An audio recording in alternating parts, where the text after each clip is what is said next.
Alors, on a dit la meilleure taille pour vos photos sur Instagram. Clap, c'est parti. Salut, c'est Alex, j'espère que vous allez bien. Aujourd'hui, je voudrais vous parler d'Instagram et plus précisément des tailles d'images. Car tous les réseaux sociaux ont leur taille d'image et on va dire que chaque réseau social apprécie que vous postez à la bonne taille. Chaque réseau social a ses critères et vaut mieux y répondre correctement si on veut être mis en avant. Après, il y a le talent, mais bon, ça c'est autre chose. Donc ce que je vous invite à faire, c'est une fois que vous avez fait votre retouche, que ce soit sur la lumière, sur les couleurs, sur la netteté, la netteté c'est hyper important. Une fois que vous avez réglé le niveau de netteté pour votre réseau social, que ce soit Twitter, Pinterest, votre site web ou Instagram, vous devez définir le niveau de netteté. Pour ça, il faut faire des tests et surtout, il faut avoir une méthode de calcul. Le lien est en description. Et ce que je t'invite à faire, c'est à définir le bon ratio dans un premier temps. Il y a le 5/7, c'est bien, mais tu risques de perdre des informations en haut et en bas. Donc ce que je t'invite à faire, si tu veux pas te prendre la tête sur le ratio à chaque fois qui va changer en fonction de tes images, peu importe, tu fais très simple et tu te concentres sur un seul qui est pour moi le meilleur ratio. Je te parle pas des tailles, je te parle du ratio, à savoir le format. Tu prends pas le 5/7, encore moins le 2/3, tu prends le 4/5. Il est un petit peu plus grand que le carré. C'est pour moi un format idéal pour les portraits, moins pour les paysages. Mais bon, comme tu l'as compris, Instagram, ils veulent des visages, donc essaye de te mettre au portrait. Ou alors tu viens faire un crop sur ton paysage, sur la partie la plus importante de ton image. Et ensuite, après, en deuxième partie, tu viens poster ton image, par exemple, si c'est un format horizontal de ton paysage, tu le mets à l'horizontale et tu rajoutes des bandes noires ou grises ou blanches, peu importe. Donc une fois que vous avez fait votre retouche, vous faites un petit avant-après et surtout ce que je vous invite à faire, c'est à ne pas travailler votre niveau de netteté. Je vous en ai parlé dans une précédente vidéo, mais il est très important de calculer le niveau de netteté dont a besoin votre image en fonction de la destination de votre image. À savoir si celle-ci, par exemple, va finir sur Instagram ou sur mon site web ou sur un tirage papier. Comme vous pouvez vous en douter, les dimensions vont varier, donc le niveau de netteté va lui varier. Donc là, j'ai fait ma retouche, je vais pouvoir maintenant donc l'enregistrer au format HD, dans un dossier HD, comme ça je suis bien organisé. Voilà, je le renomme bien underscore HD, comme ça je suis bien organisé. Voilà, c'est surtout ma taille originale, à savoir image, taille de l'image. Je vous invite vraiment à vérifier la taille de vos images, c'est très très important de l'avoir en tête, car comme vous pouvez vous en douter, on va pas partager un 8000 pixels sur les réseaux sociaux, puisque celle-ci va être beaucoup trop compressée et on risque d'avoir un petit peu de perte. Voilà, c'est une image que j'ai chopée sur Unsplash, donc comme vous pouvez le voir, on n'a pas une qualité exceptionnelle, mais bon, à titre d'exemple, je pense que voilà, vous n'allez pas m'en vouloir. Du coup, on va faire la même chose sur notre deuxième image. Là, pareil, j'ai fait une micro-retouche, on s'en fiche un petit peu, on n'est pas là pour ça. Je vais surtout l'enregistrer au format, lui, HD. Pour ça, je prends bien le temps de faire un petit underscore HD. Hop, voilà, qualité 12, standard. Pareil ici, je l'enregistre, JPEG, format HD, underscore HD. Voilà, sans surprise, on a nos trois images HD. Hop, on va du coup pouvoir fermer tout ça. Voilà. Ok, et du coup, là, je vais pouvoir retourner dans mon dossier HD et les importer dans Photoshop. Donc là, maintenant, on va se dire que cette image-là va finir sur Instagram. Pour ça, je vous ai fait une petite recherche où sur ChatGPT, voilà, il me dit tout simplement que le 4/5 sur Instagram est au format 1080 par 1350. Et d'ailleurs, Adobe le dit aussi, on est bien sur du 1080-1350, c'est super, sur un ratio de 4/5. D'ailleurs, petite info, mais si vous voulez pas vous prendre la tête et avoir des templates, dites-vous que Adobe Express a tout prévu pour vous, voilà. Je fais pas de la pub, mais bon voilà, ce genre d'outil quand même, je pense que ça peut être assez pratique, surtout quand le travail devient un peu chronophage, si ce n'est épuisant pour certains. On va pouvoir prendre l'outil recadrage, raccourci C, et sélectionner ici notre fameux 4/5. Ce que je vous invite à faire, c'est à faire un petit recadrage, notamment utiliser par exemple la règle des tiers pour vous caler au niveau des yeux et valider avec la touche entrée. Bien sûr, ne faites pas supprimer les pixels rognés, vous pourriez en avoir besoin sur un deuxième export, notamment sur un 9/16e ou je sais pas moi, pour un 16/9e, pour une vidéo YouTube par exemple. Voilà, dans tous les cas, vous allez travailler sur votre photo HD. Voilà. Maintenant qu'on a choisi notre ratio, il faut définir la taille de l'image. Donc, on va se rendre une nouvelle fois dans Image, taille de l'image. Et ici, donc, on a perdu un petit peu en hauteur, mais il va falloir quand même clairement redescendre. Donc, moi, je vous invite pas à rester sur un 1350, parce que dans tous les cas, votre image va être compressée. Et pour que celle-ci puisse bien épouser, on va dire, tous les réseaux sociaux, ce que je vous invite à faire, c'est à taper juste un petit peu plus grand. Pas beaucoup, mais un petit peu. À savoir, ici, on va taper sur du 1500. Voilà. Et la résolution, bah, vous pouvez rester sur du 300 dpi si vous en avez, 150 dpi. Là, ici, malheureusement, je suis sur un pauvre petit 72. Comme je vous l'ai dit tout à l'heure, ça vient d'Unsplash. Bon, c'est pas bien grave. Dans tous les cas, focalisez-vous, vous, sur la taille, à savoir du 1500 par 1200 pixels. C'est vraiment le but de ce tuto. Voilà. Donc, voilà comment notre image s'affiche à 100%. Pour ça, on fait un commande 1. Voilà. Ça, c'est notre taille d'image, celle qui va s'afficher sur les réseaux sociaux. On peut se dire qu'on peut manquer un petit peu de netteté, donc c'est là, à ce moment-là, qu'on va pouvoir utiliser les filtres de renforcement, les filtres de netteté. Voilà, il y a plein de choses. Avant, je vais juste placer mon calque en arrière-plan. Voilà, pour que mon script puisse bien fonctionner. Voilà, je rajoute une petite passe de netteté, c'est amplement suffisant. Pour Instagram, ça me dit bien. Donc là, maintenant, je peux enregistrer mon image. Pour ça, je fais un enregistrement classique JPEG, sauf que je vais pas le mettre dans HD cette fois-ci. Je vais plutôt me faire un sous-dossier que lui, je vais renommer Web. Et là, je garde le même nom, sauf je change la fin. Pas HD, mais cette fois-ci, je peux renommer ça low underscore 45. Voilà. Low pour basse définition, ou juste 45, peu importe, ça devrait suffire. Ou, pour ceux qui préfèrent, ça peut être Web. Voilà. En majuscule, en minuscule, c'est vous qui voyez. Hop, on renomme ça du coup dans notre dossier. On va pouvoir le fermer, commande W. Hop, et on passe à notre deuxième image. Donc là, ça y est, on a notre taille d'image qui, elle, est assez balèze aussi.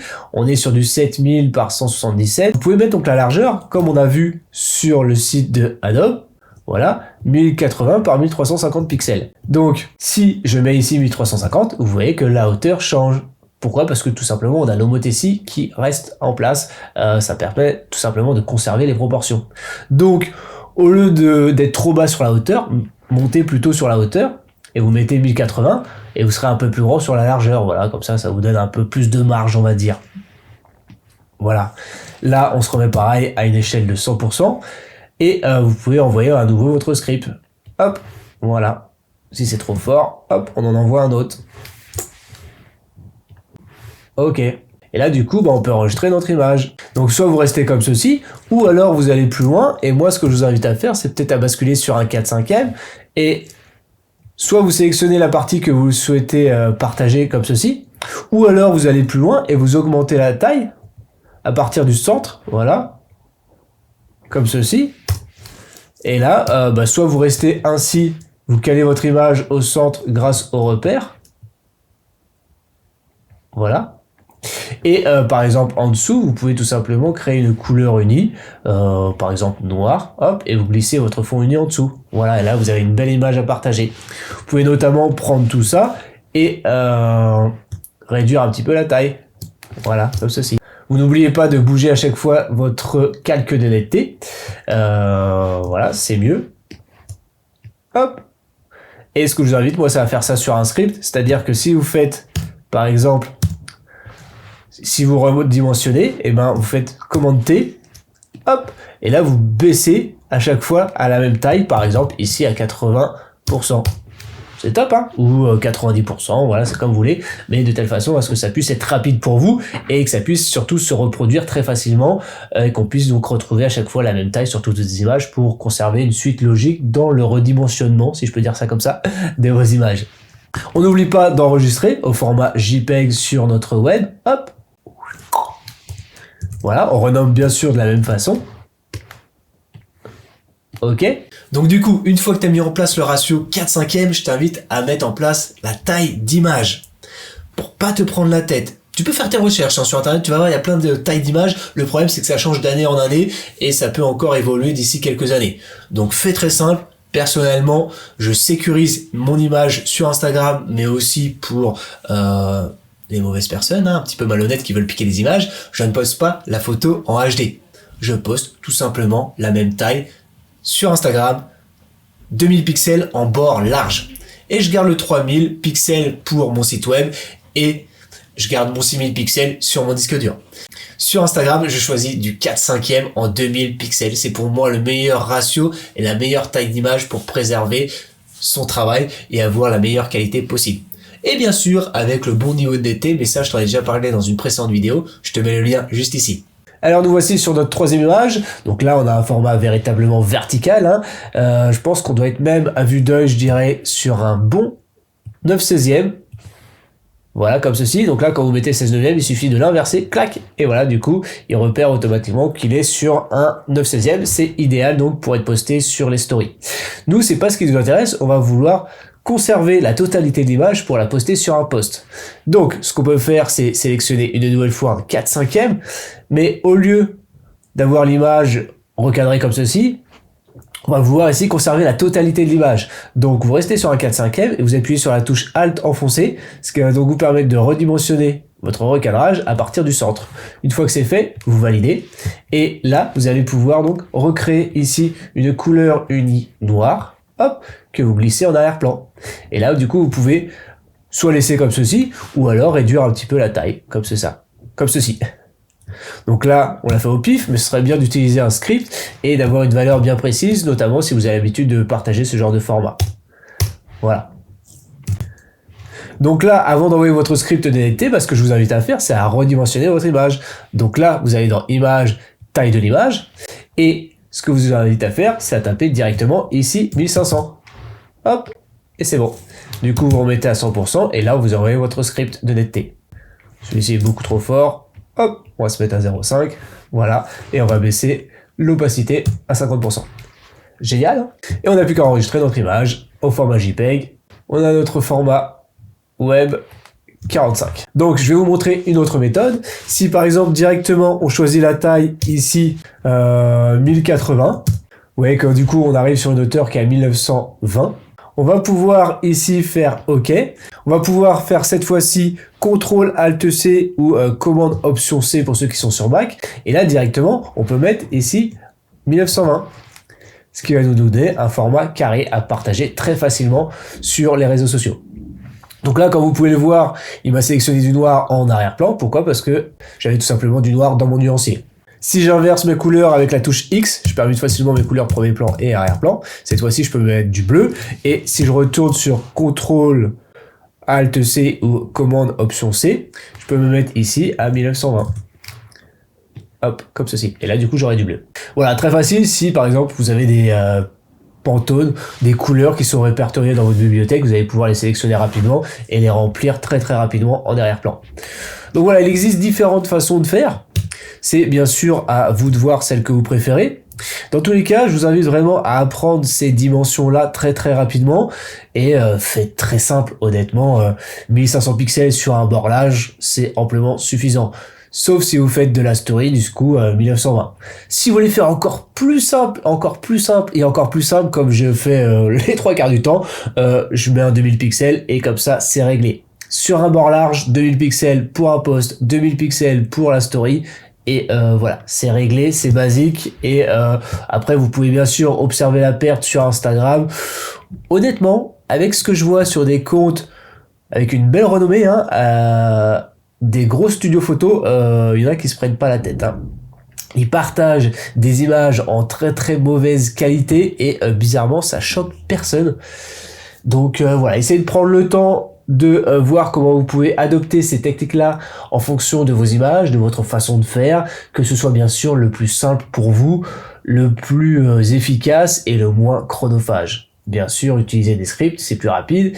Et si vraiment la netteté, ça vous intéresse, je vous invite vivement à cliquer dans la description. J'ai mis en place une suite de vidéos qui devrait vous intéresser sur comment optimiser la netteté pour vos réseaux sociaux et pour vos tirages d'art. Car comme je l'ai dit, il est très important de calculer le niveau de netteté en fonction de la destination de vos images. Et pour ça, je vous partage une méthode bien efficace et ça se résume par une méthode de calcul. Voilà, je vous montre étape par étape comment trouver très facilement le chiffre idéal, le chiffre de netteté que vous devez adopter. Et bien sûr, pour ça, je vous montre différentes techniques. Voilà, le lien est en description.